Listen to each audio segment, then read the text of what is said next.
Okay, here we are, 1.7b is in Bravo, and we are in example 6, page 82. And we have 2x to the fourth plus 16x. All right, so we're going to factor. I notice that my coefficients here are factors of multiples of 2. So I'm going to factor a 2 out. And I can factor 1x out because that's my smallest exponent. And I'm left with an x cubed here and an 8 there, and that's it.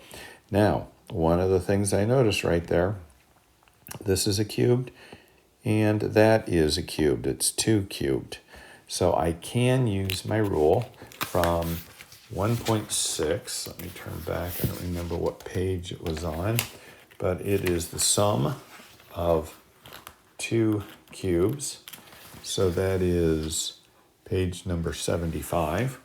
And the sum of 2 cubes says that the answer is a plus b times a squared minus ab plus b squared. So that's my formula.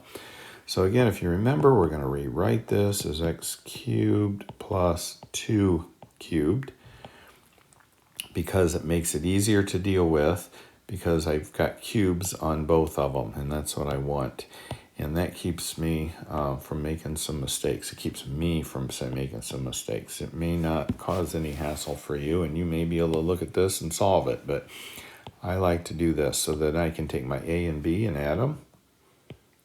Let's just write it as x plus 2. Remember, no variable, or no exponents. And then I can take my a squared minus, and then my a times b plus, and then my b squared, which is 2. And I get that there. So now I've got it written in the sum of 2 cubes, the way that factor should be. And I cannot factor that down any more at this point, so we will just leave that where it is. Example number 7, 2ab to the fifth plus 8ab to the fourth plus 2ab to the third.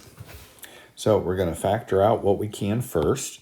So I'm going to look at each one of these terms in the coefficients and say I can factor a 2 out of all of those. So I'm going to pull a 2 out. Let's make my parentheses for what's left. What else can I pull out? So let's write what I have left. I have a 1 there. I have a 4 here.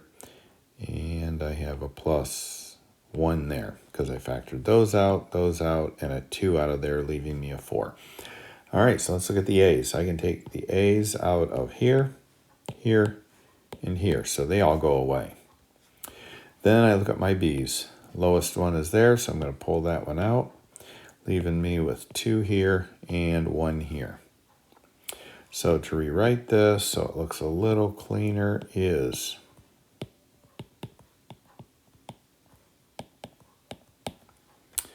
and there is what I have.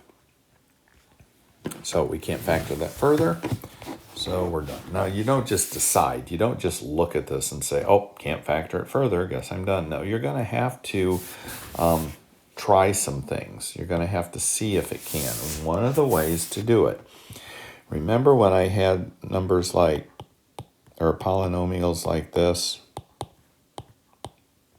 and you took this times this, and wrote all the factors down and which ones could I add up or subtract to give me 4. The same thing is true with this if you just want to look at it real quick. The number in front of here is 1. So 1 times 1 times 1 is 1. So what are the factors of 1? 1 and 1. Can I add those up or subtract and get 4? No, I can't. So therefore, I'm done. That's kind of a real quick, easy way to find out, okay, doesn't work, and that's as far as I can go with it. Okay, so 4x squared minus 6x plus 2ax minus 3a. Top of page 83, example 8 here. One of the things you want to look at real quick is we have 4 terms. So if we have 4 terms, we're first of all going to try to group. I'm going to look for things that are common. Are there things common in this group? Are there things common in that group? Yes, there are. So let's go ahead and factor this binomial. So we get 2, and I can factor an x out, left with 2x minus 3. Plus, what can I factor out of the second one? I can factor an a, and that is all. And I'm left with 2x minus 3. Okay, that makes it easy. I take these two, stick them together in a parenthesis, and then I take these two, which are the same and will be the same, and get that. And at that point, I'm done. Okay, example 9. 4x to the fourth minus 35x squared minus 9. Okay, so when we're at this point, we can try to factor it into 2 binomials. We get negative 36 when we multiply 4 times negative 9. I'm trying to add them together to get 35, and as I look at that, if I have negative 36 times 1, I get my negative 36. Difference between those two is negative 35, so I know those are the two that I'm looking for. So I've got 4x to the fourth minus 36x plus 30,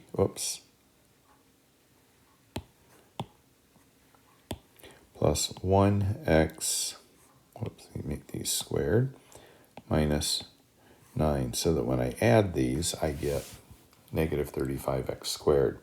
So put these in grouping, these in grouping, factor out a 4x squared here, and I'm left with x squared minus 9. And can't factor anything out of there, so I just put a 1 there.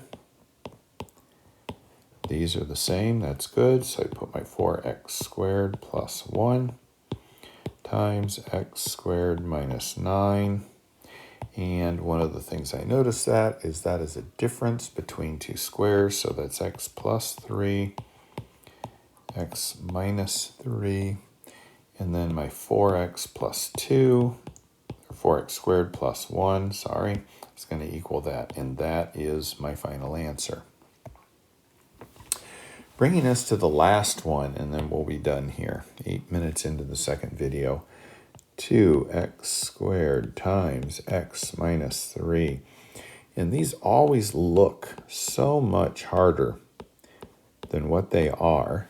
But when we look at these, we notice that each one of these has a factor of, from my arrow, of x minus 3. So I'm going to pull that x minus 3 out of each one of these. And if I do that, I take x minus 3 out, and everything left goes in here. Now I have a trinomial. I'm just going to let this one follow along, but now I have a trinomial, and I'm going to factor it. So I'm going to take 2 times negative 3, get negative 6. I need to find 2 numbers, added or multiply, that give me a 5. And both of these do, but I need a negative 5. So when I add these, one of the things that has to be true, and let me find my eraser here because you can't see some of the stuff here. That is a negative sign right there, right? Okay, so we need to find 2 numbers multiplied together that are going to give me a negative 6, added together give me a negative 5. So if I made both of these negative, they add together to give me negative 5, but when you multiply 2 negatives, you don't get a negative 6. So I know those don't work. So then I'm going to look at, and this is where the common sense, the logic comes from that you learn after a while. I want this to be a negative. I'm going to multiply two numbers together and get a negative 6. So one of these has to be negative, one of them has to be a positive, but which one? Well, I want a negative 5. So the biggest one has to be the sign I want. So now I've got x minus 3 times 2x squared minus 6x plus 1x minus 3. Now I'm going to group. Notice I put the negative here so I don't have to deal with this negative sign if it were here and have to finagle things around. All right, so now I've got my x minus 3 as it continues to follow me. I can factor out I'm going to put a bracket here because I'm going to have multiple parentheses, a 2x here, left with an x minus 3, plus, can't factor anything out of there, so I have a 1, x minus 3, and that's what I want. What's in the parentheses is the same, so then I get an x minus 3, and then I put these two together. Then I put my x minus 3 there. And at that point, I am done. I guess I could write it. The book doesn't. Sometimes it does. Sometimes it doesn't. It could be written like this.